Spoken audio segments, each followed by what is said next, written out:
On parle souvent de l'ego comme d'un ennemi, d'un problème à éliminer.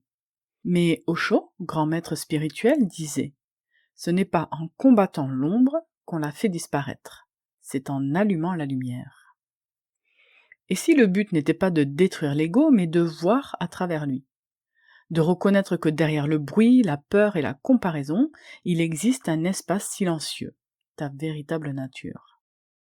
Aujourd'hui, on explore ensemble ma vision de l'ego et de la conscience, et comment passer du personnage que tu crois être à la présence que tu es vraiment. Le sujet t'intéresse ? Alors, reste avec moi, on en parle tout de suite. C'est parti ! Bienvenue dans Deviens qui tu es vraiment, l'appel de l'âme. Je suis Aurélie, coach holistique, et je t'invite à un voyage unique où transformation personnelle et exploration spirituelle se rejoignent.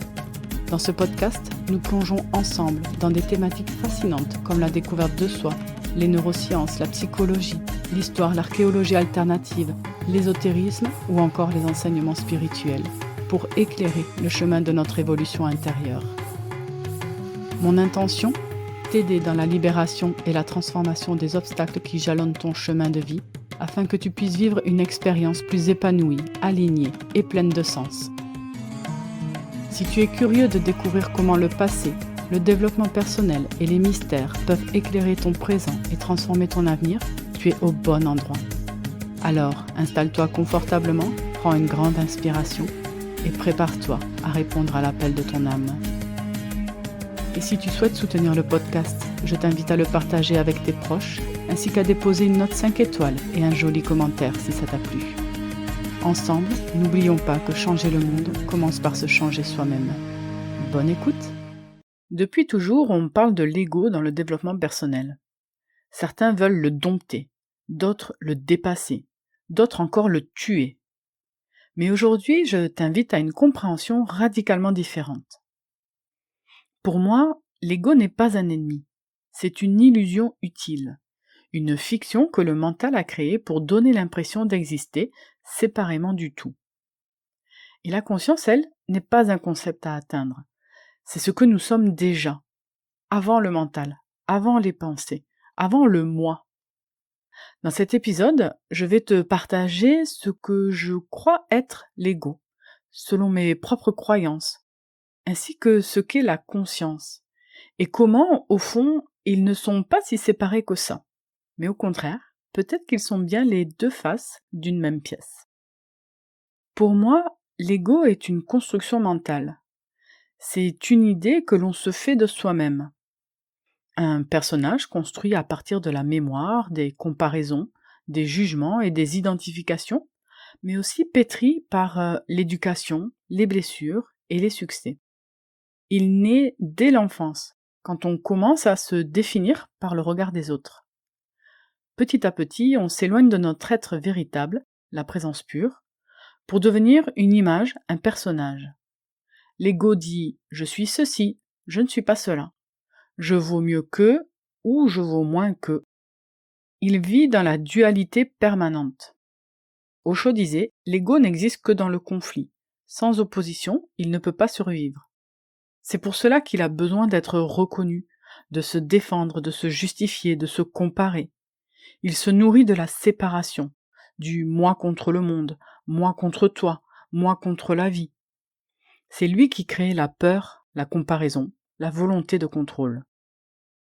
Quand tu dis « je », souvent ce n'est pas la conscience qui parle, c'est le personnage qui veut exister, qui a peur de disparaître. Mais l'ego n'est pas mauvais. Il est comme une coquille. Il t'a protégé, il t'a aidé à exister dans ce monde physique. Le problème, c'est quand tu te confonds avec la coquille, que tu oublies que tu n'es pas la coquille, mais la vie qu'elle contient. Tant que je m'identifie à mon rôle, mon histoire, mes blessures, mes réussites, je vis depuis la périphérie de moi-même, ce que j'appelle, avec beaucoup de compassion, ma petite humaine. J'agis, je cherche, je lutte, sans jamais me sentir complète. Parce que l'ego cherche à devenir. Il veut s'améliorer, s'élever, être reconnu, parce qu'il croit que c'est ainsi qu'il parviendra à survivre sur notre planète. Alors que la conscience, elle, n'a rien à prouver. Osho disait: la conscience n'a ni nom ni forme. Elle est le témoin silencieux de tout. C'est elle qui perçoit mes pensées, mes émotions, mon corps. Elle n'est pas affectée par ce qu'elle observe. Elle est comme le ciel, immuable, vaste et ouvert, tandis que les nuages, c'est-à-dire les pensées, les émotions, vont et viennent. Quand je m'installe dans cet espace intérieur, je ne fais plus. Je suis. Je suis pure conscience. Et c'est là que commence la liberté. La conscience n'a besoin d'aucun effort. Elle ne juge pas, ne compare pas, ne veut rien changer. Elle voit. Et cette vision claire dissout spontanément l'illusion de l'ego. Osho a dit aussi: le jour où tu cesses de chercher à devenir, tu commences à être. Quand tu observes la peur, elle se dissout. Quand tu observes la colère, elle s'apaise. Quand tu observes le mental, il perd son pouvoir. Ce n'est pas une lutte, c'est un basculement. Tu passes du rôle de l'acteur agité à celui du témoin silencieux. Et ce témoin n'a pas d'histoire, pas d'âge, pas de frontières. Selon moi, il n'y a pas deux réalités séparées, mais deux états d'un même être. Quand tu vis identifié à tes pensées, tes peurs, tes ambitions, tu es dans l'ego. Quand tu reviens à la simple présence, sans identification, tu es dans la conscience. L'ego, c'est le nuage, la conscience, c'est le ciel. Le nuage passe, mais le ciel, lui, il reste, imperturbable. Ainsi, le chemin spirituel ne consiste pas à détruire l'ego, mais à ramener la conscience là où l'ego avait pris le lead. C'est pour ça que l'invitation, c'est ne jamais combattre l'ego, mais plutôt il s'agit de l'observer, et ainsi il se dissoudra de lui-même. L'observation, c'est la clé. Dès que tu vois une pensée comme une pensée, ou une émotion comme une émotion, tu cesses de t'y identifier. Tu redeviens le ciel, et non pas le nuage. Ok, tu vas me dire, c'est bien joli ce que tu racontes, Aurélie, mais en attendant, comment je fais, moi, pour vivre cela au quotidien? Alors, je te rassure, revenir à la conscience, ce n'est pas méditer 2 heures par jour. C'est apprendre à être témoin de ta propre vie. Quand tu ressens une émotion, respire et observe-la. Quand tu te surprends à te comparer, souris intérieurement. Quand tu veux tout contrôler, eh bien, vois simplement que c'est ton mental qui a peur. Ce n'est pas un échec, c'est une invitation à revenir ici et maintenant. À chaque instant, tu peux passer de l'ego à la conscience. Simplement en disant intérieurement: ah, là, je me vois et j'observe. C'est aussi simple que ça. Et à force de pratiquer cette observation détendue, le mental se calme, le cœur s'ouvre, et à ce moment-là, tu commences à vivre depuis ton être et non pas depuis ton image.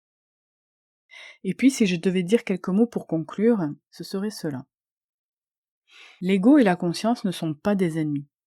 Ils jouent ensemble le grand théâtre de la vie. L'un crée le décor et nous permet de survivre dans ce monde matérialiste, alors que l'autre se souvient du ciel. L'ego te fait oublier, la conscience te rappelle. Et c'est ce va-et-vient, cette respiration entre illusion et vérité, qui fait grandir notre humanité à l'intérieur de nous. Alors la prochaine fois que tu sens ton ego blessé, inquiet ou en colère, ne cherche pas à le faire taire. Regarde-le avec douceur et amour, et demande-toi: qui observe cela en moi? Ce simple regard est déjà une méditation, c'est le retour à la maison. Et si tu as besoin d'aide pour apaiser ton ego, je serai ravie de t'accompagner en séance individuelle, en présentiel ou en ligne. Pour cela, tu peux prendre rendez-vous directement sur mon site web auréliedumeni-coach.com. Tu trouveras le lien en description. Et si tu es arrivé jusque-là, c'est que cet épisode t'a plu. Alors je t'invite à mettre des étoiles ou un pouce vers le haut sur ta plateforme d'écoute. Ça m'aidera à le faire connaître. Et si tu as un ami qui se débat avec son ego, n'hésite pas à lui partager l'épisode, ça pourrait peut-être bien l'aider. J'ai été ravie de passer ce moment avec toi, je te remercie pour ta présence. À très bientôt pour un nouvel épisode.